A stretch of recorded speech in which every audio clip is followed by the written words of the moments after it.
anak-anak semuanya, selamat pagi. Yeay, bagaimana kabar anak-anak hari ini? Sehat ya, sehat-sehat semua anak-anak ibu di rumah. Nah anak-anak, hari ini berjumpa lagi bersama Ibu Via. Nah hari ini kita masuk ke tema 2 ya, kita masih di tema 2. Nah tetapi hari ini kita masuk di pembelajaran yang terakhir ya, yaitu pembelajaran yang keenam. Nah hari ini kita akan membahas tentang peristiwa pengakuan kedaulatan Indonesia oleh Belanda. Nah tetapi sebelumnya ya anak-anak, seperti biasa ya, sebelum belajar kita berdoa terlebih dahulu. Nah tetapi sebelum itu ya anak-anak, nanti bisa like, comment, and subscribe, kemudian bisa share video pembelajaran ibu hari ini ya. Jadi anak-anak yang lain itu bisa menonton video pembelajaran kita hari ini ya. Nah, sekarang kita akan berdoa bersama-sama ya. Nah, di sini Ibu sudah menyiapkan doa teks Bapa kami ya. Nah, marilah kita berdoa, kita angkat tanda tangan kita dengan Bapa dan Putra dan Roh Kudus. Amin. Bapa kami yang ada di surga, dimuliakanlah namamu, datanglah kerajaanmu, jadilah kehendakmu di atas bumi seperti di dalam surga.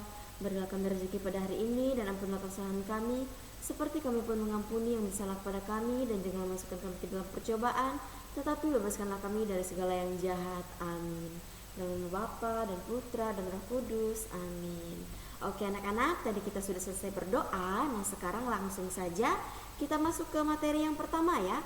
Nah hari ini kita akan membahas di pembelajaran yang keenam. Nah di sini ya Ibu sudah siapkan materi-materinya. Nah di sini kita akan lihat bersama-sama. Nah di sini ya, setelah melalui berbagai peristiwa perlawanan baik fisik maupun diplomasi, tibalah waktunya pengakuan kedaulatan Indonesia. Nah, kemudian di sini apa saja peristiwa yang mengiringinya? Ayo kita cari tahu bersama. Nah, di sini masih ingatkah kamu kalau salah satu isi perjanjian Rom-Rom kemarin yang telah Ibu jelaskan di pembelajaran yang kelima ya. Nah, ya salah satu isinya itu adalah akan segera diselenggarakannya konferensi meja bundar atau yang disebut kita singkat dengan KMB. Nah, bagaimana hasil dari KMB atau konferensi meja bundar tersebut? Ayo kita lihat bersama-sama. Nah, ini adalah hasilnya. Nah, ini adalah peristiwa pengakuan kedaulatan Indonesia oleh Belanda. Nah, tindak lanjut perjanjian Rom-Rom yang kemarin itu adalah diselenggarakannya konferensi meja bundar atau yang disingkat dengan KMB ya. Nah, KMB ini dilaksanakan di Den Haag ya. Nah, Belanda pada tanggal 23 Agustus, 2 November dari 23 Agustus sampai 2 November tahun 1949. Nah, delegasi Belanda dipimpin oleh Van Marseven ya. Nah, delegasi oleh BVO atau Badan Musyawarah Negara-Negara Federal dipimpin oleh Sultan Hamid yang kedua ya. Nah, yang selanjutnya ya ini adalah gambar ya dari ini konferensi meja bundar. Nah, ini adalah keadaan di mana peristiwa pengakuan kedaulatan Indonesia oleh Belanda itu tadi ya. Oke, yang selanjutnya di sini adapun hasil KMB sebagai berikut ya. Nah, di sini ada 7 hasilnya dari KMB kemarin ya, konferensi meja bundar ya. Nah, di sini Belanda akan menyerahkan sepenuhnya kedaulatan kepada Republik Indonesia Serikat pada akhir bulan Desember 1948. Nah, penyelesaian masalah Irian Barat juga ditunda setahun kemudian setelah penyerahan kedaulatan rakyat Republik Indonesia Serikat. Nah, yang ketiga itu Republik Indonesia Serikat dan Belanda membentuk uni yang dipimpin oleh Ratu Belanda berdasarkan kerjasama sukarela sederajat. Nah, kemudian yang keempat, Republik Indonesia Serikat harus membayar utang kepada Belanda sejak tahun 1942. Nah, yang kelima itu pembubaran KNIL ya, dan memasukkan anggota KNIL dan APRIS ya yang baru. Kemudian yang keenam, kapal-kapal perang Belanda ditarik kembali dari Indonesia. Nah, yang ketujuh itu konstitusi Republik Indonesia Serikat dipermaklumkan kepada kerajaan Belanda. Nah, jadi anak-anak ini adalah hasil-hasil dari KMB atau konferensi meja bundar ya. Ada 7 ya, ada 7 hasilnya. Kemudian selain itu ya, hasil KMB juga mengembalikan wilayah-wilayah Indonesia menjadi satu kesatuan kecuali Irian Barat. Nah, sesuai hasil kesepakatan dalam konferensi meja bundar atau KMB itu, pada tanggal 27 Desember 1949 diadakan upacara pengakuan kedaulatan dari pemerintah Belanda kepada Republik Indonesia Serikat.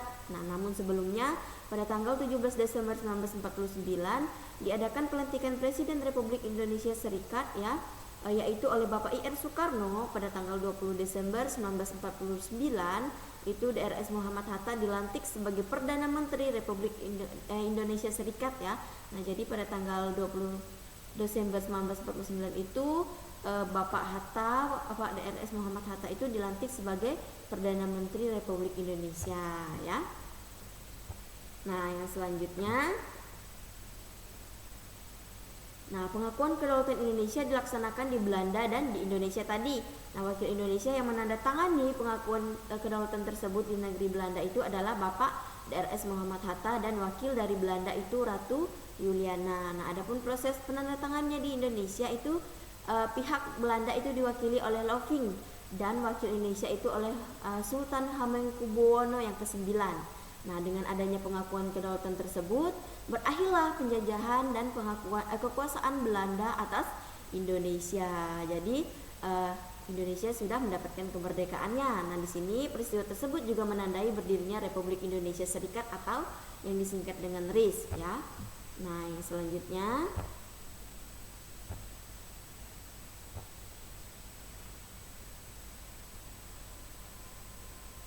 nah, anak-anak di sini ya, anak-anak bisa buka bukunya halaman 141 Ayo Menulis. Nah, di sini kita akan membahas beberapa pertanyaan tentang peristiwa yang sudah kita bahas tadi. Nah, pertanyaan yang pertama itu, kapan peristiwa KMB atau Konferensi Meja Bundar tadi terjadi? Yaitu pada tanggal 23 Agustus sampai tanggal 2 November 1949. Nah, di manakah peristiwa KMB atau Konferensi Meja Bundar itu terjadi atau diadakan? Itu di Den Haag ya, di Belanda. Nah, kemudian siapakah tokoh-tokoh yang terlibat dalam KMB atau Konferensi Meja Bundar tersebut? Yaitu ada delegasi Belanda dipimpin oleh Van Marsheven ya, kemudian delegasi BVO atau Badan Musyawarah Negara-Negara Federal dipimpin oleh Sultan Hamid yang ke-9 kedua ya. Nah, kemudian bagaimana proses pengakuan kedaulatan di Indonesia tersebut terjadi? Nah, pengakuan kedaulatan di Indonesia dilaksanakan di Belanda dan di Indonesia. Nah, wakil Indonesia yang menandatangani itu penegakan kedaulatan di negeri Belanda yaitu Bapak DRS Muhammad Hatta. Nah, kemudian dari Belanda itu ada Ratu Juliana ya. Nah, kemudian adapun proses penandatanganan di Indonesia itu pihak Belanda diwakili oleh Lonvik dan wakil Indonesia itu diwakili oleh Sultan Hamengkubuwono yang ke-9. Nah, kemudian apa makna dari KMB bagi bangsa Indonesia? Yaitu berakhirnya penjajahan dari kekuasaan Belanda atas Indonesia. Kemudian peristiwa tersebut ya menandai berdirinya negara Republik Indonesia atau yang disebut dengan RIS ya, atau singkatannya kita singkat dengan RIS itu tadi. Nah, kemudian di sini hasil dari KMB itu ada 7 seperti yang sudah Ibu jelaskan tadi, yaitu Belanda akan menyerahkan sepenuhnya kedaulatan kepada Republik Indonesia Serikat pada akhir Desember 1949. Nah, kemudian yang kedua, penyelenggaraan masalah Irian Barat ditunda setahun kemudian setelah penyerahan kedaulatan pada Republik Indonesia Serikat. Kemudian yang ketiga, Republik Indonesia Serikat dan Belanda itu membentuk uni yang dipimpin oleh Ratu Belanda yaitu Ratu Juliana itu tadi ya. Nah, berdasarkan kerjasama sukarela dan sederajat itu tadi. Nah, Republik Indonesia Serikat harus membayar hutang kepada Belanda sejak tahun 1942. Kemudian yang kelima, pembubaran KNIL dan pemasukan anggota KNIL yang baru ya ke APRIS. Kemudian yang keenam, kapal-kapal perang Belanda ditarik kembali ke Indonesia. Nah, yang selanjutnya yang terakhir itu adalah Konstitusi Republik Indonesia Serikat dipermaklumkan kepada Kerajaan Indonesia atau Kerajaan Belanda ya. Nah, ini adalah beberapa pertanyaan mengenai peristiwa yang sudah kita bahas tadi. Nah, nanti anak-anak bisa memindahkan jawaban yang sudah kita bahas ini tadi ke buku catatannya. Nah, namun sebelum itu anak-anak harus membuat bagan seperti ini dulu ya. Nah, buat bagan seperti ini baru nanti anak-anak tuliskan pertanyaannya, kemudian jawabannya di buku catatannya. Jadi ini untuk kalian belajar di rumah ya.